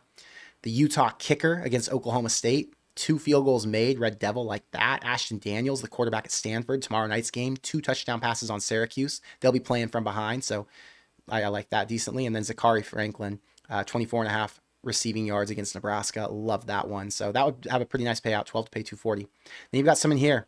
Got Arch Manning yards, Garrett Green pass and rush yards, Jaquindon Jackson, the running back for Arkansas. Love his rush yards. I've got an NFL one with Daniel Jones, Garrett Wilson, Zamir White, Brock Bowers touchdown. I mean, there's so many in here that I like. I've got all of these listed in the Discord. Obviously, you guys can see some of these plays here, but Discord has them all perfect screenshots. So you can see the payouts and you can see who I have. $10 pays 50 on Illinois' kicker to hit 6 kicking points, which would only be 2 field goals. I do like that one a lot. Raiola, more than 200 passing yards. Jamal Banks and Isaiah Nayor to both go over 24.5. And then Pat Bryant to be the leading receiver with 52.5 receiving yards. And Zachary right behind him with 24.5. So that one feels pretty good. 10 pays 50. It's a 5X, but all of those feel very likely to hit. I got a two-legger with Dante and Pat, both hitting their yards for more. There are a lot I really like. Travis Hunter, more receiving yards. This is a promo, so it should be 99. It's 71.5 offered right now. So if you download the app, make sure you go and click that. So there are a lot of opportunities here. A lot of plays I like. I have a lot of Nebraska, Illinois for tomorrow. This one I love. This was my first one. It's 20 pays 200. So if you haven't yet, go check out Prize Picks. Go check out my picks in the Discord. Make sure you follow along if you like some of them, and send me your plays, because I get people sending me their plays after they win, and I'm like, man, you won $200 this week. They're like, yeah, I had a good weekend. I'm like, well, why didn't you send me the play beforehand? Okay, I saw this on Reddit. It's pretty funny. A reader has mapped out all FBS teams by who their fans think their biggest rival is. Okay, this is good. So Nebraska thinks their biggest rival is Oklahoma. Oklahoma State thinks their biggest rival is Oklahoma, but their actual rival is Texas. Colorado thinks their biggest rival is Nebraska. Colorado State thinks their biggest rival is Colorado. Iowa and Iowa State know they're each other's rival. There's a few in here that are funny, but I just thought it was funny that Nebraska thinks they're OU's rival, because I do think that rivalry has fallen off quite a bit since OU's been competing for championships recently and Nebraska has not at all. Funny graphic from Reddit. Okay. Here's the other thing I wanted to show you. So I told you I collect tickets, right? Yeah, I did tell you that. So let's start here. So I've been collecting vintage tickets, okay? I'm going to show you some of these. So I've spent well over $500 on these. I'm making like a big art piece. It'll be for like a studio kind of setup. So these tickets are from games between like 1925 and 1990. I have Nebraska. I have tons of Big Ten, tons of Nebraska, but I also have other schools. So here are a few I've gotten in recently. This is Baylor and Cal. I think I showed this one maybe, but yeah, this one's cool. This one's USC and SMU. Love that one. What's that? 1968? 1961? 1961. I love the green. It's just like so vibrant. It looks good when you frame it, right? 1937 Virginia versus Navy. That was pretty awesome, actually. Alabama versus TCU, 1974. Pretty cool, right? And then USC Notre Dame. It's one of my favorite ones. 1970. There's significance to this one. This is the game where USC beat Notre Dame, and them beating Notre Dame to take Notre Dame out of number one gave Nebraska the national championship that season. So significant ticket for me as a Nebraska fan, but I also just love the art. Like, are you kidding me? That green and yellow is so, I'm going to put together this awesome art piece. And when I have it done, you guys are going to be like, Connor put that shit together. Okay, now we're going to talk about tickets. So Nebraska had their 300th sellout against Louisiana Lafayette. What, 15 years ago? 16 years ago? Something like that. So this was the ticket for that. It's $127 right now on eBay. There's only two of them. There's that one, and then there's this one, PSA graded. They both have that little squiggly line at the bottom, by the way. Anyway, this is a 3 or a 2. It's in good condition. Looks like a good ticket. But $300 for that ticket. Somebody offered me $305 on that. I don't want to buy it. I'm not interested in this ticket. It's a cool ticket, but I'm not collecting the milestone markers for this. Either way, tomorrow's ticket, you should keep it. You know, just a milestone. This is from 2000, or this is from the 200 from 1994 against Colorado. Sellout number 200. Look at the graphic on that, though. Is that not awesome? It just reminds me of my childhood. The pinstripes gives me the New York Yankees vibe, and then that sellout celebration. Okay, that sellout celebration graphic reminds me of like a smoothie store, a smoothie restaurant kind of vibe, like a coffee shop smoothie place that I grew up near when I was, 5 years old. That text and the font is just so 1990s. I love it. Okay. Then look at this ticket. This is one of my dream tickets. I will buy this one day. Not yet, but one day. This is the 1971 Game of the Century ticket stub. They've got two of them, both PSA graded. This is the full ticket. So as you can see, it's got this extra stub attached at the bottom. And this is just the regular ticket with the stub removed. So, or maybe this is the stub and then that other piece is removed. Regardless, $1,000 for this one. On this full ticket, $800. Game of the century, though. I mean, it's a significant point in history for college football, for Nebraska and Oklahoma football, and it'd be a great addition to my collection. So not yet, one day, but awesome ticket. I was looking for the first sellout with Penn State, the 100, but I couldn't find it in here. They just don't have it. You got like 2003 ticket stub, 1952. It's a pretty good one. I don't like the graphic on it that much, though. It's just kind of boring, so I'm not going to buy it, Anyway, just some thoughts on tickets. Let's make some picks real quick. Actually, I'll get to chat, and then we're going to go back to picks. I want to read a few more comments, and then I'm going to give you my game picks for this week.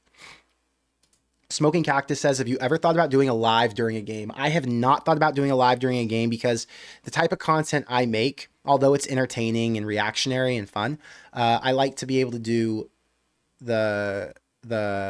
like a post-game deal on Mondays where I break down what actually happened in the game. So I've got to be really tapped in and watching it. And I don't want to watch a game twice before I go and make content. So it just takes a lot more time to do that because it takes more research and having to rewatch a game when I'm entertaining chat. I mean, you guys can't see. Let me see. Can I? Okay, so you guys can see. This is my setup, right? I've got a monitor here with all my stuff. I've got another monitor here. Then I've got my camera, right? So I just have this whole situation. Live streaming, managing, watching the game here while I manage the stream here and manage the chat in this corner. It's a lot going on. So to manage everything while I try to watch a game that I'm really into is just, it's a lot of work. I'm not into it. Not my thing. So I think there are other people who do the live watch parties though. And who was it? I don't know who it was. Big Red? No, not Big Red. Red. I feel so bad for not knowing the name of the channel. They support me and they're awesome. I watch their stuff. Anyway, there's a channel that's done it. And if I think of the name, I'll tell you. I just can't remember off the top of my head. I'm subscribed to them. Whatever. It doesn't matter. Will says Connor would be too emotional for casting during a game. Yeah, I would be a little bit emotional. That's the issue. I'd be cussing quite a bit. And I get emotional watching it alone. I have a big voice and a lot of opinions, as you guys know. And if you put a microphone in front of me while I'm doing it, I'd just be, I don't know. Sounds reckless. Colby says, I'm not being dramatic when I say the Tennessee game could be the beginning of the end for Oklahoma. It's going to be ugly. Yeah, I really, really like Tennessee in that game. We're going to see Oklahoma they're in year 2 of their, or are they in year 2 or year 3 with Venables? Whatever it is, they're not on the same track as Tennessee. Tennessee is on fire right now, and I'm pumped for that one. The vibes for Tennessee, Oklahoma are going to be so cool with Heupel returning to OU. The shit he's talked in the press conferences this week. Obviously, Oklahoma trying to find some offense. It's an exciting time for college football. Let's see.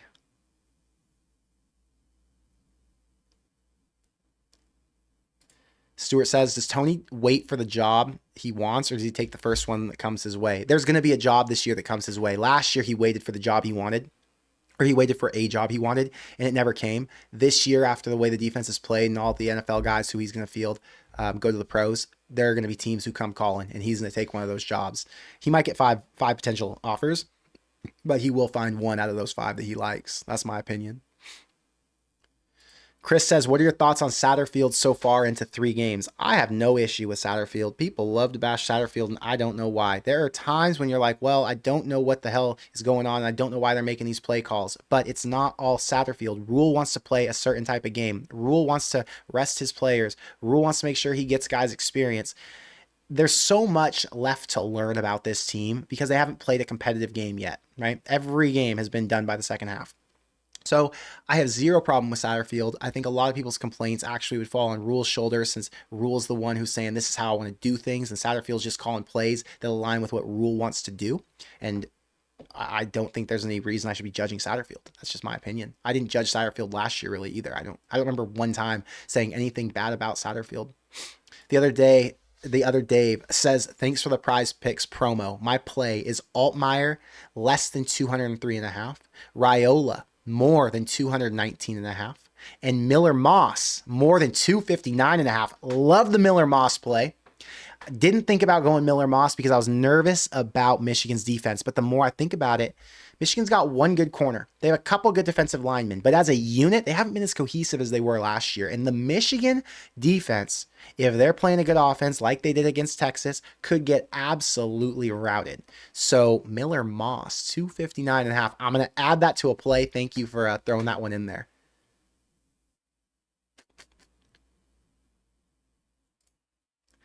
Pretty Sarah says, do you think Nebraska will get over 400 yards total offense this game? Let's look at Nebraska's last couple of games.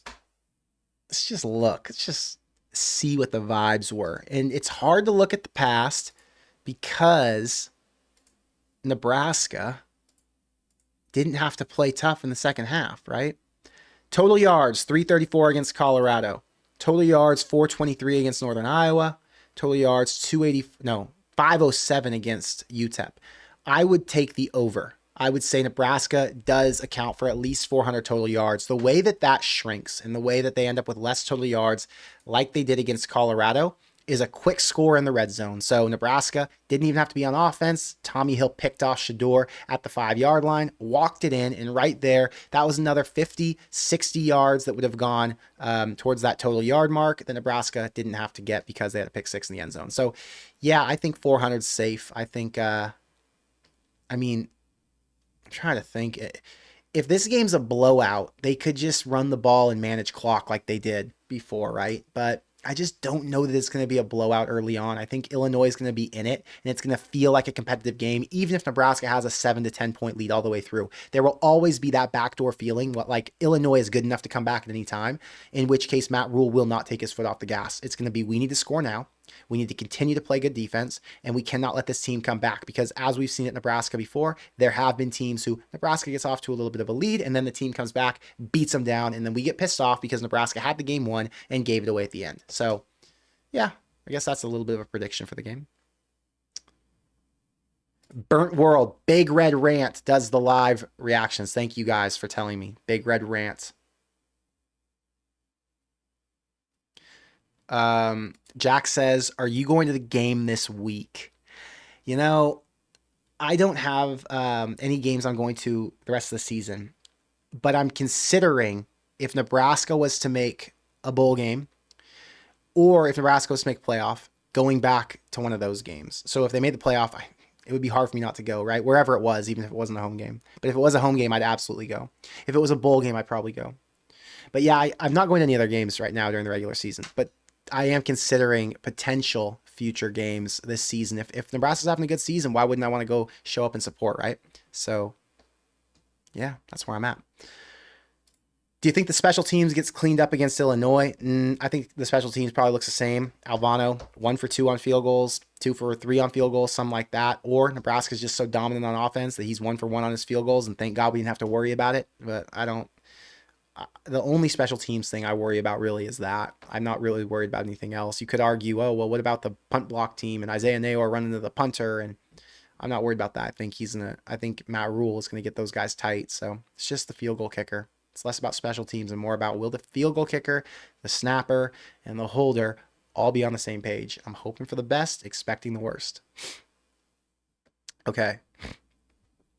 Wednesday says I made a bet on Raiola winning the Heisman. I like that. I think that's a tough one to do in year one. You gotta win a lot of games to win the Heisman, right? But I do like putting a bet on Raiola to win the Heisman next year. I will definitely be doing that. I'm gonna go to some game picks after this. Joel, thank you for being a member. Thank you for supporting the channel, for the $20 super chat. I appreciate you a ton. I obviously respond to any of your comments when they pop up. So if you have one, I will respond. Let's get over to some picks for this week. I have a full card that I'm excited about. So we've got Illinois, Nebraska tomorrow night. I'm obviously taking Nebraska minus 7.5. I have no problem laying the points. It was at 8.5 before. Obviously 7.5 is something I love. So then we go on to the Big Ten plays. Blowouts, right? Marshall and Ohio State, 39.5. IU, 28.5. Maryland, 17.5. Penn State, 49. Like, what the hell are these lines? Just teams I don't even... I can't watch these games. USC at Michigan, USC minus 5. This line was at 6.5. It's moved to 5 now. I love USC at 5. I love USC at 6. I don't care. I'm taking it. Michigan is going to play Alex Orji. Alex Orji had a 50% completion rate in high school. USC has a real defense. Michigan is getting all this hype because they're a big bad Big Ten team, and they've got a bunch of NFL players on defense. And USC played LSU. Say what you want about LSU, but LSU is better than Michigan is this year. I will take that down right now. Michigan at home is a tough place to play, but Texas completely slaughtered them there. It's not like it's that crazy of a situation. It's not a night game. It's going to be an afternoon deal. USC will trounce Michigan. They'll win by 10 plus. Taking USC minus 5, no problem. LSU, UCLA, big spread. Virginia Tech, Rutgers. Okay, I'm being a little bit of a Big Ten homer here. Being a bit of a Rutgers fan. I'm taking the hook.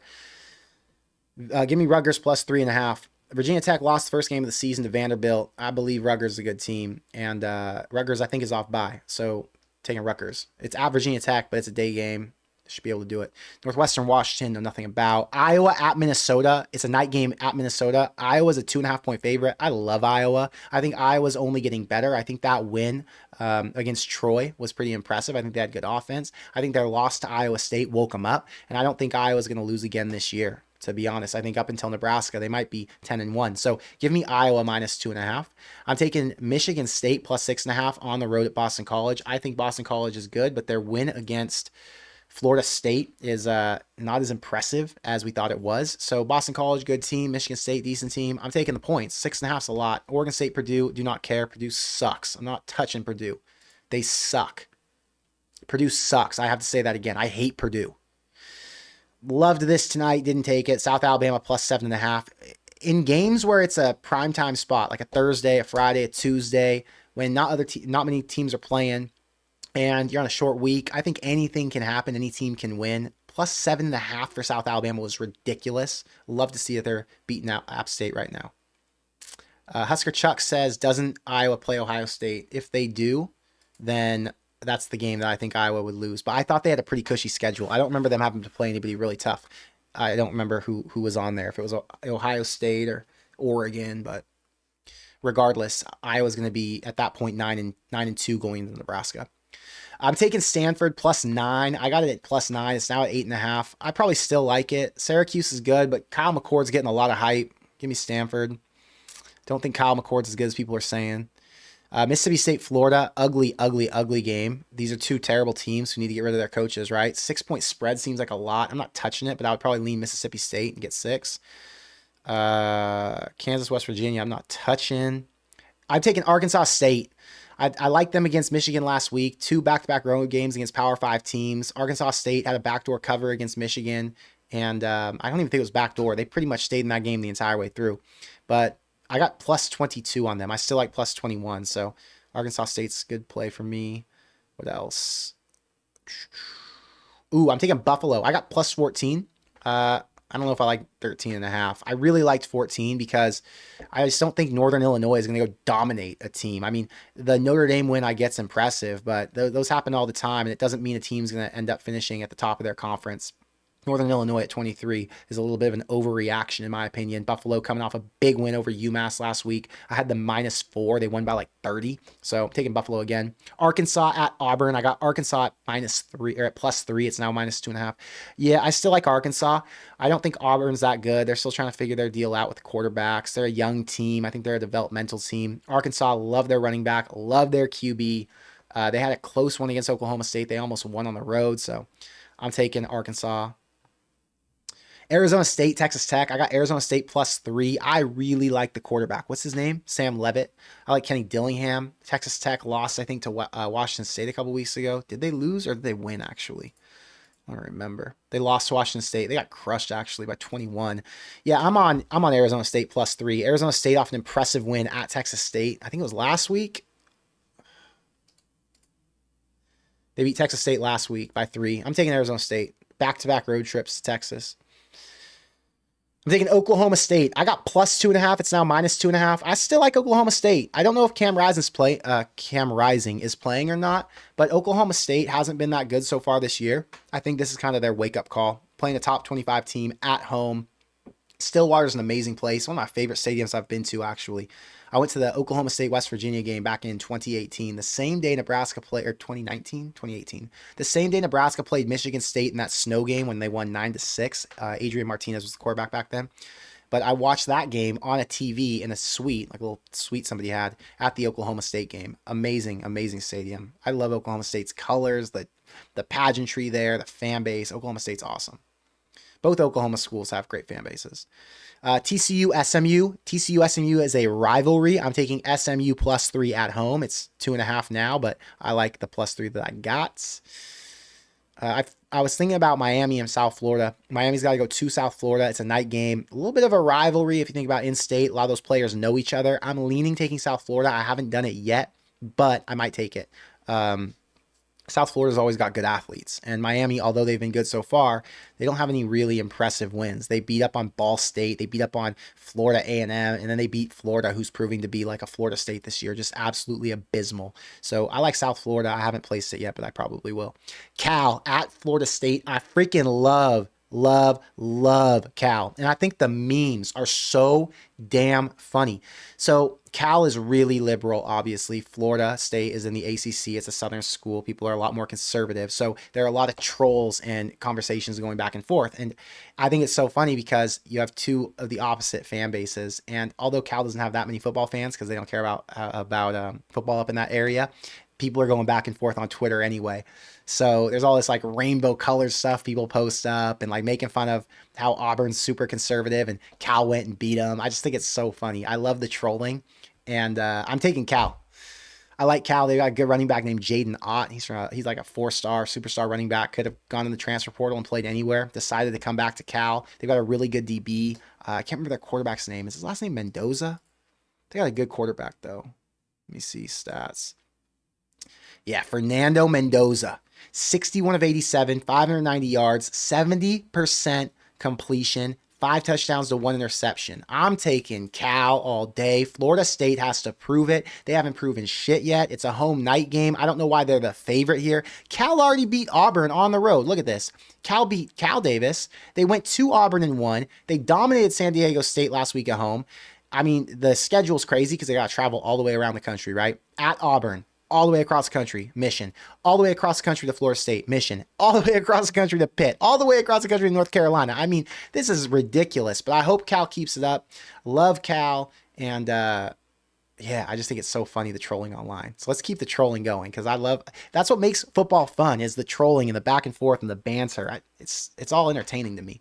I don't participate in it. I don't talk shit online. I'm not like one of those people who I got things like I told you earlier in the stream. I got things to worry about, things to do and manage. So I don't got time to be negative or cry, but I enjoy watching other people. Tennessee and OU spread moved to 6.5. I'm on Tennessee at 7. Love Tennessee. It's a night game in Norman. Obviously a tough place to play. It's going to be an insane environment. You got Coach Brent Venables, who was the defensive coordinator at Oklahoma back in 2000 when Josh Heupel was the quarterback there. Josh Heupel obviously won the national championship with them. He was a 6th-round draft pick. Goes on to be the head coach at UCF. Does great things at UCF following up Scott Frost. Earns the job at Tennessee. Started off hot at Tennessee. Had that big win over Alabama last year. Took a little bit of a step back. But now they are back in it. I love Tennessee. I love the environment. I love the colors. Tennessee is a place where I could be like, okay, Nebraska, if they were my favorite team, this is one I would look to. The tradition, the fan base, the colors, just everything about it is so cool. I like Oklahoma too. Like I'm a little bit of an Oklahoma fan. I told you guys my dad lives there. I've been to Oklahoma games. But Tennessee just has something about him. And this year with Nico Iamaleava, guy can throw it around. They got a ton of athletes. I want to see Tennessee win. I want to see a competitive game. Most importantly, I want to see Tennessee cover. But I do believe Josh Heupel is going to come in there pissed off and hot and want to make a statement. And that stadium is going to want to make it a problem for Tennessee. There have been some huge games in that stadium. I remember Oklahoma hosted Ohio State a few years back with Baker Mayfield. You know what happened in that game? Ohio State kicked their ass. You know what happened the very next year? Baker Mayfield went to Ohio State, planted the flag on the O. I remember that. That was a big deal. Go Tennessee. That's all I'm saying. Iowa at Minnesota again. I love Iowa. It's -3 now. It moved from 2.5, and we just talked about it. Iowa -3. I love Iowa.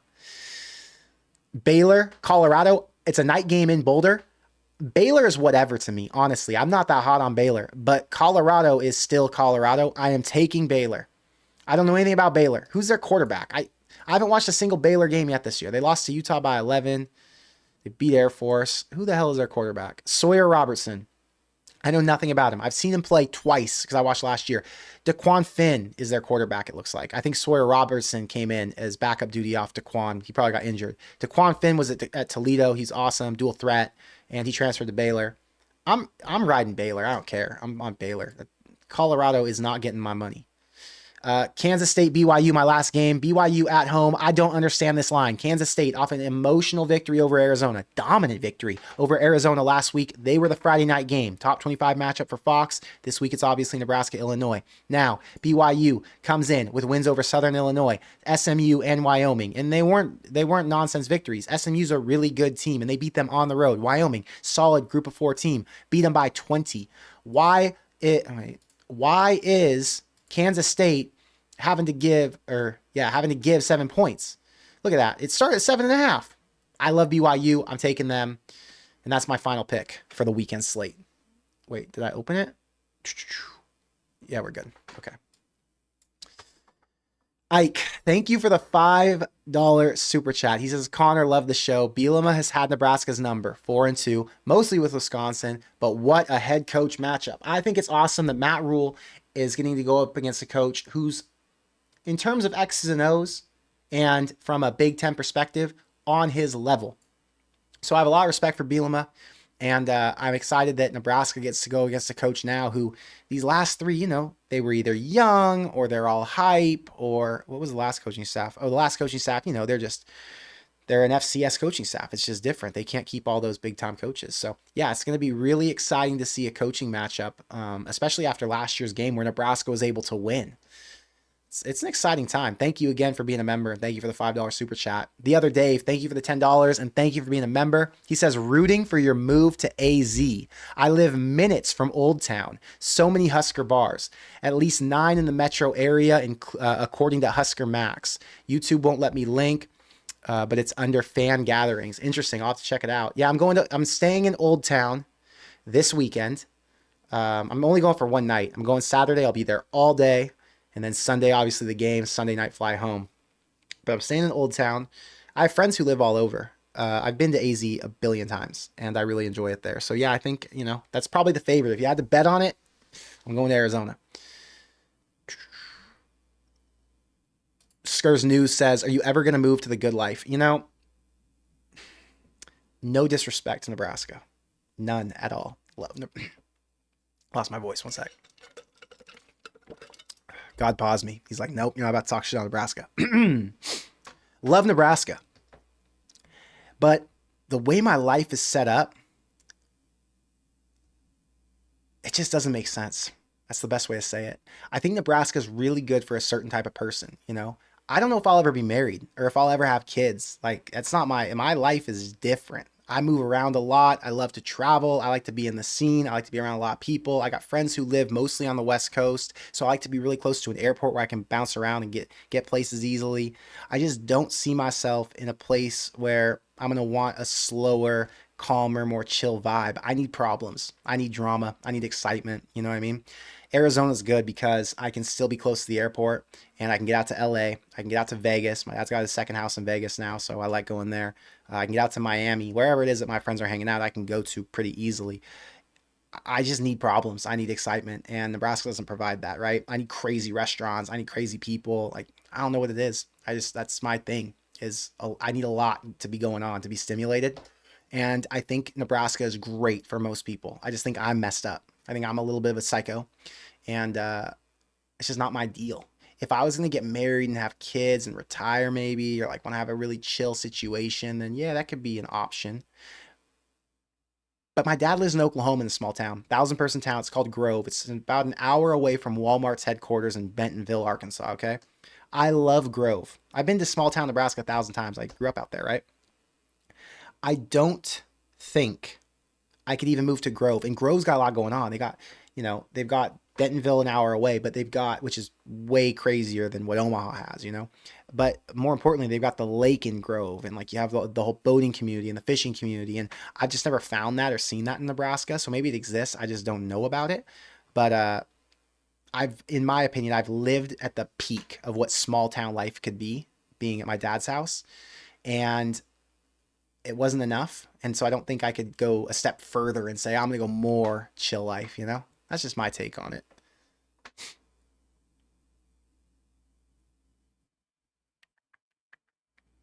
Let's see. Gloom Trent says 2 nights in a row, GBR. Tomorrow night will be night number 3. Tyler, tomorrow night will be a celebration night, I'm hoping. I hope you're back for the post game, because that'll be the third live stream in 3 days, and it will be the most excited I've been on a live stream in a while. Did this one already. Did this one. I love all these emojis, James. Thank you for popping those up. Matthew says, I'll send you my 400 sellout ticket for free t-shirt. Matthew, DM me. I'll send you merch. I got you. Jack D says, you sound like you're describing small town or suburb. I was describing small town, and everything in Nebraska to me feels like small town. Even Omaha, even Lincoln. It all feels small to me. Makes sense. Love your stuff, man. Congrats on the success. Thank you, Skurs News. I appreciate you. I see your stuff on Twitter all the time, so I enjoy watching the stuff you make. James, thank you for the $5 super chat. Hey, Connor, I'm curious what you do in the off season. That's a great question. I do a lot. So recently, my buddy has a marketing agency. It's a creative agency. It's called Muse.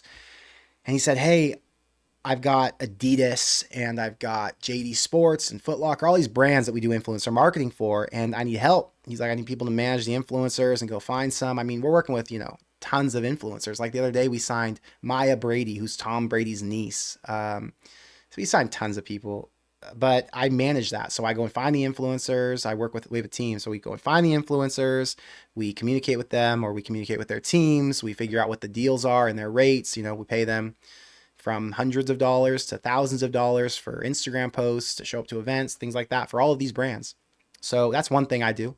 I'm an independent consultant though. So I do consulting for anybody who needs help building up their brands. That's what I've been doing for the last 8 years that I've lived in LA. So I help people build their YouTube channels. I've actually helped a lot of Nebraska people hit me up. A lot of people from this channel, they live in Nebraska, or they live in the Midwest, and they want to figure out how to get their business online. So I help them with their TikTok, Instagram, YouTube, whatever it is.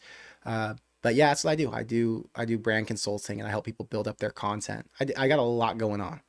But those are the main things. I do a lot of stuff in entertainment and social media, and building brands. A lot of it is content based. That's why obviously I figured out my content situation, because my whole start was managing a production team, building YouTube channels, and helping celebrities get all their stuff off the ground. And then obviously that turned into to everything that I have built now with my relationships that I have through my consulting. So yeah, it's fun.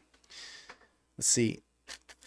Jack D says in Omaha the movers and shakers are less in your face, but there's plenty going on. Yeah, I don't mean that there's not stuff going on in Omaha. Like I said, no disrespect to Omaha. Omaha is fun.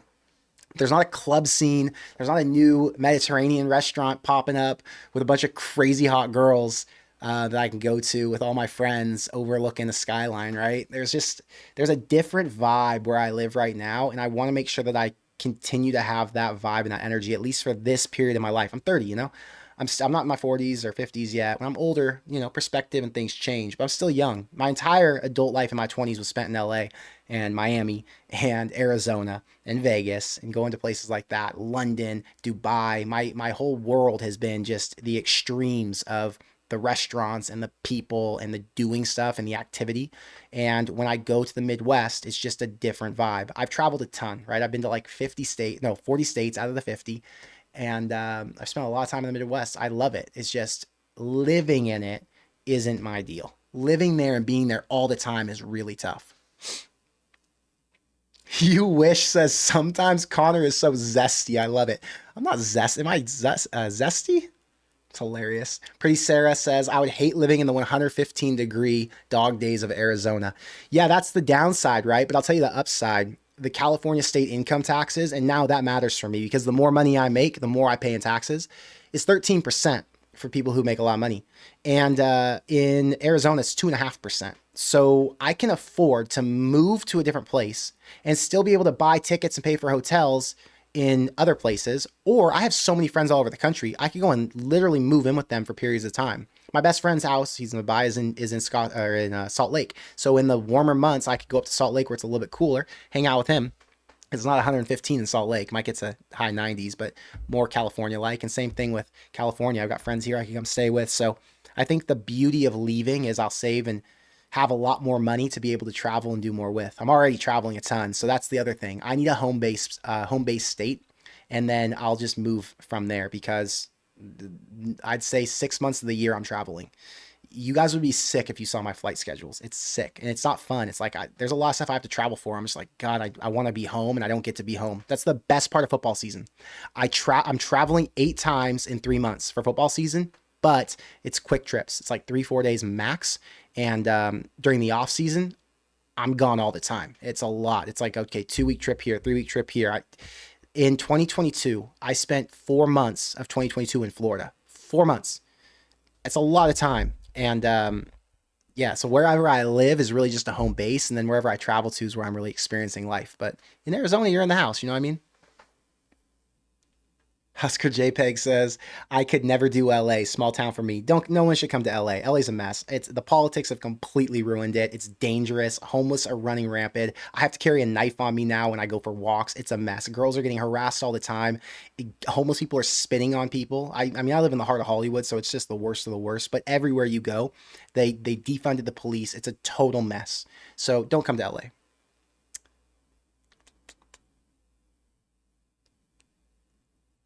The other Dave says, my 20 to 35-year-old life was NYC, and I traveled to 40 plus countries. That is awesome, dude. It's such an accomplishment. And you learn so much about, number one, about yourself. You learn a lot about other cultures and other people. It just makes you a better person overall when you get to travel that much. So props to you getting to do that. He says, hunkered down in AZ now with my newly Husker fan wife and 2 kids, plus 1 on the way in my early 40s. That's awesome, Dave. You know, it reminds me of Minnie. Minnie and her husband. You know, they've got kids. They're in Arizona, Nebraska fans. We got multiple out there. So I know if I do end up moving there, I'll have people I can connect with, which is great. Drew says, I feel you. We moved from Lincoln to Toledo. Wow. So our kids will be closer to her side of the family. Lincoln and Omaha are small in comparison to Toledo's metropolitan area. GBR till I die. Love you. Thank you, Drew. I appreciate you being a member and the support. That's interesting.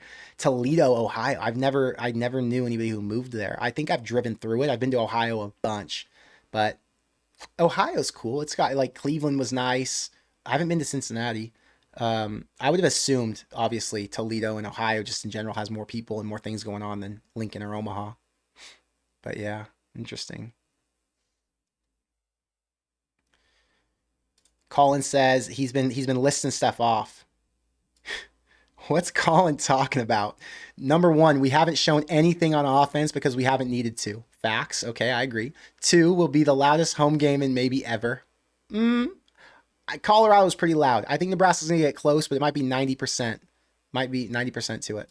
Three, they have won their games due to a +6 turnover margin. We do not have a play style that puts the ball in those kind of situations. Okay. Four, they ain't seen a defense like ours. That's true. What was five? Five. Kansas is their good win. Is an ass team who lost again last weekend. Yeah, that's pretty funny. I agree. Houdini has a stupid comment about Cornhusker Juan, and interesting. We'll leave on that note. Well, guys, thank you for being here. I appreciate you for all the support. It's been a fun chat. It's been a fun live stream, and I'm really excited for tomorrow night. I just think it's going to be such a good game for us to watch, and yeah, I'm appreciative of all of you supporting the channel all the way through, and I'm just glad that the Nebraska fans have so much to get excited about going forward. So until next time, thank you for being here, and I will see you in the next one. Go Big Red.